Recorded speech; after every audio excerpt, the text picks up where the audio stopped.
There is something that happens to a certain kind of person when they fall in love.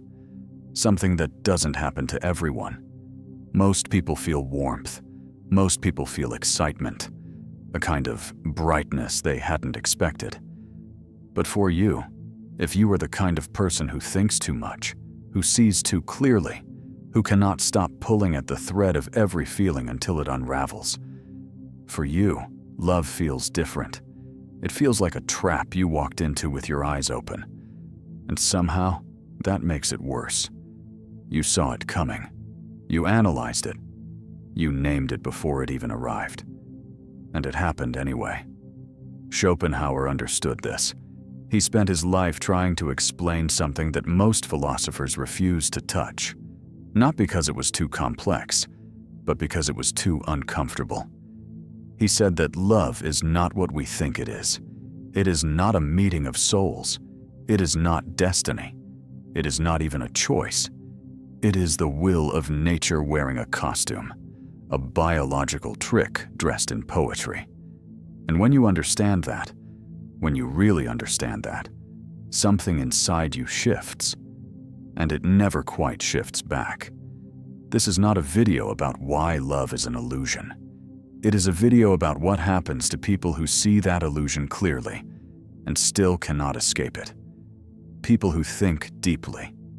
People like you, perhaps. People who carry the peculiar curse of understanding more than is comfortable, and feeling more than that understanding can contain.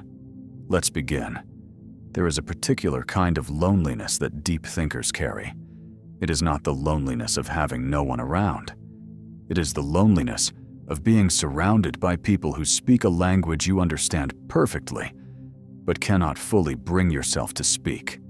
You hear their conversations, you follow their logic. You can predict what they will say before they say it. And something about that clarity, that ease of prediction, makes genuine connection feel further away, not closer. Because connection requires a certain blindness.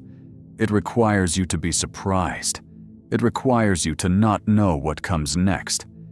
And if your mind is always running slightly ahead of the moment, always analyzing, always cataloging, then the rawness that love needs to take root, that vulnerability, that surrender, gets intercepted before it can land. You think about what you're feeling before you feel it fully. That's the problem. Schopenhauer called the driving force behind human behavior the will. Not your will. Not a conscious decision. The will, capital W, a blind, irrational, biological force that moves through you without asking your permission. It wants to survive. It wants to reproduce. It wants continuity. And it uses your mind as a vehicle. It uses your longing as a tool. It dresses itself in the language of romance and meaning and soulmates. And it does so because those costumes are more effective than the truth would be. If you felt the raw biological urgency of the will without the costume, you would recoil. You would see it for what it was. So nature covers it. It wraps the drive in attraction, in chemistry, in the uncanny feeling that this particular person, of all people, was somehow made for you. The deep thinker sees through the costume, not always immediately, but eventually. And this is where the trouble begins. Because seeing through the costume doesn't make the feeling go away. It just makes it strange. You feel love, and you simultaneously feel the awareness that you are feeling love, and you feel the awareness of what that love actually is beneath the surface.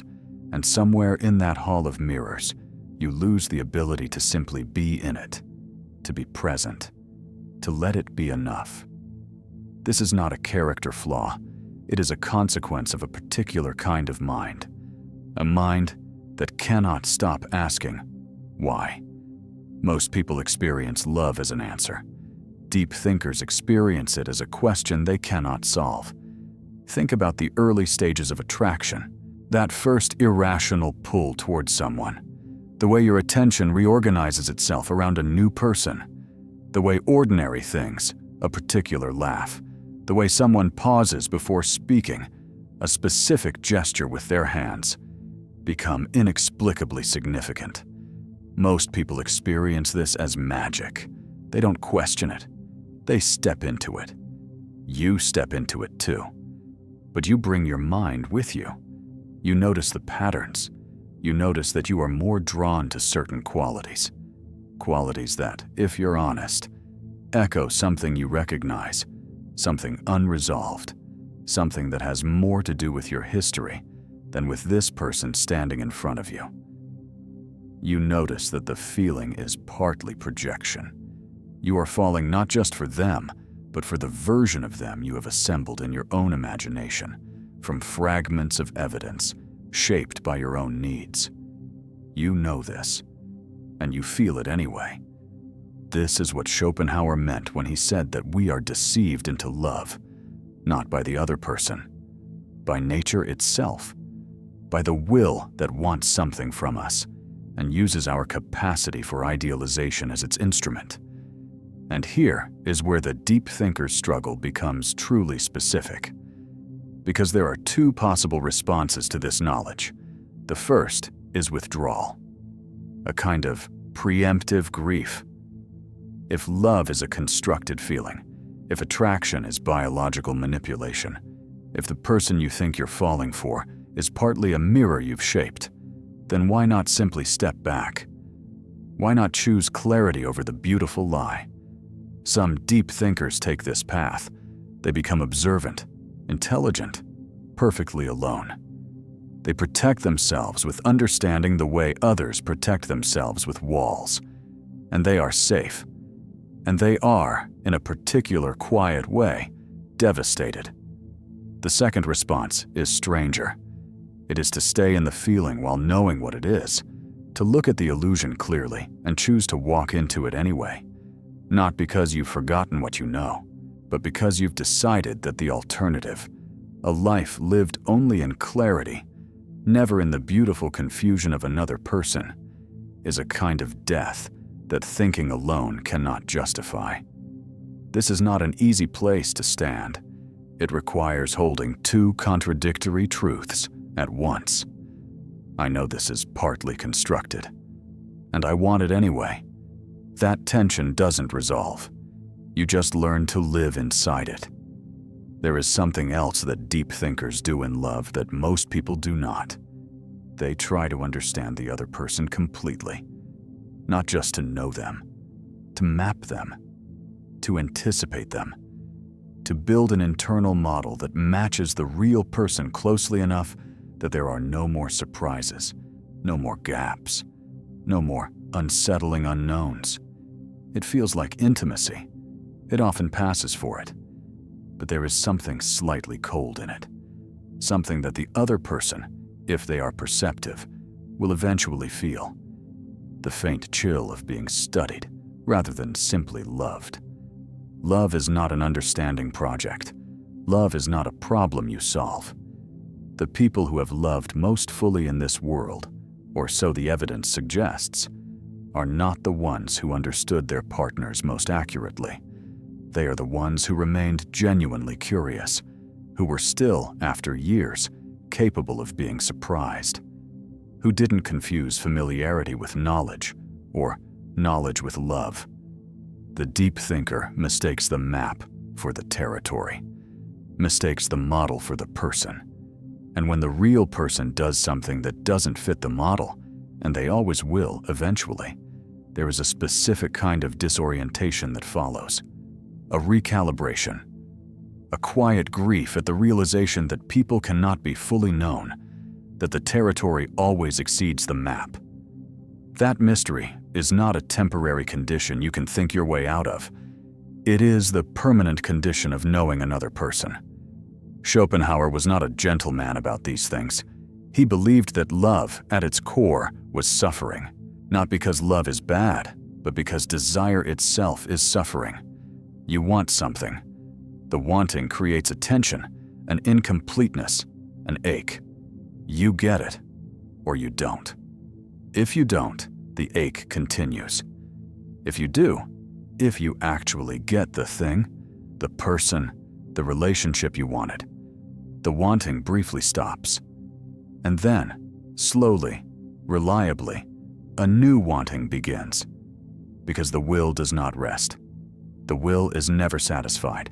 It uses satisfaction as a brief pause before the next need announces itself. For the average person, this cycle hums in the background. They don't analyze it. They live it without watching it.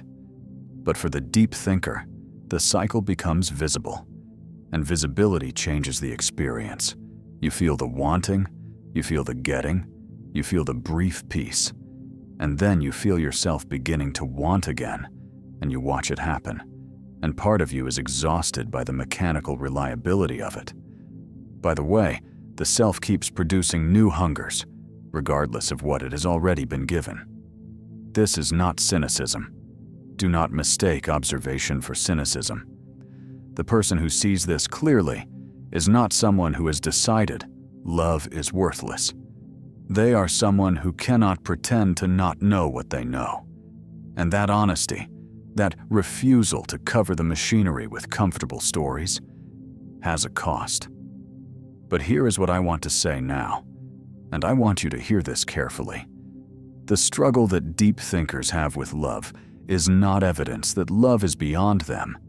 It is evidence that they have not yet learned to be with someone in a way that uses their intelligence without weaponizing it.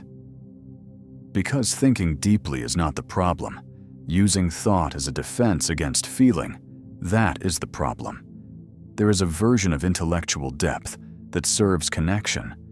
It is quieter. It is slower.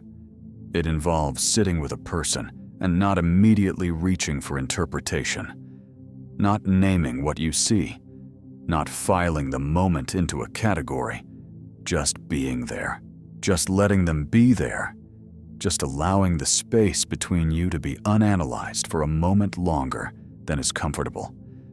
That discomfort of not knowing, of not resolving, is not weakness. It is the specific cost of entry into genuine intimacy. And it is a cost that deep thinkers often refuse to pay because they have become so skilled at the alternative. At understanding, at explaining, at the clean distance that knowledge provides. There is a particular moment that many deep thinkers have experienced. You are with someone. You feel something real, something not yet named, not yet dissected. And you feel the pull to name it, to say, this is what I'm feeling, and this is why, and this is what it means. And if you give in to that pull, the moment changes. Something that was alive becomes a specimen. Something that was present becomes a memory while it's still happening. The practice, the difficult, uncomfortable practice, is to stay in the unnamed moment a little longer, to let it be unknown, to trust that not every feeling needs to be understood to be real, to let love be, in Schopenhauer's terms, a fool's errand, and go on that errand anyway, with your eyes open, with your mind quiet, with your heart doing the one thing your intelligence never could. Because Schopenhauer was right. Love is the will in disguise. It is partly biological. It is partly constructed. It is partly a story we tell ourselves to survive. But the people who live most fully, who love most deeply, who are most fully known by another person, are not the ones who transcended this truth. They are the ones who looked at it directly, felt the vertigo of seeing clearly, and chose, in spite of everything they knew, to lean in. Not because they forgot what they knew, but because they decided that some experiences are too rare to protect yourself out of. That being seen, genuinely seen, by one person in one life, is worth the vulnerability of not knowing exactly what you are, of not having the answer before the question has finished asking itself. You are someone who thinks deeply. You have always been. And that has cost you things. It has cost you the easy warmth that others seem to find so naturally. the comfortable unknowing that lets other people fall without analyzing the fall. But it has also given you something, a particular quality of attention, a capacity to see the person in front of you with a clarity that most people cannot offer, a willingness to ask the real questions even when the answers are strange. The question is not whether you are capable of love. You are. The question is whether you are willing to stop understanding it long enough to feel it. Sit with that. Take your time. You are going to be okay. Not because it gets easier, but because you are becoming, slowly, someone who can hold the weight of knowing and love anyway. That is rarer than you think. If you're watching this to the end, it means you think differently, more deeply. This is a place for those who seek understanding beyond the obvious. Subscribe, leave a like, and share your thoughts in the comments. I want to know how you see the world.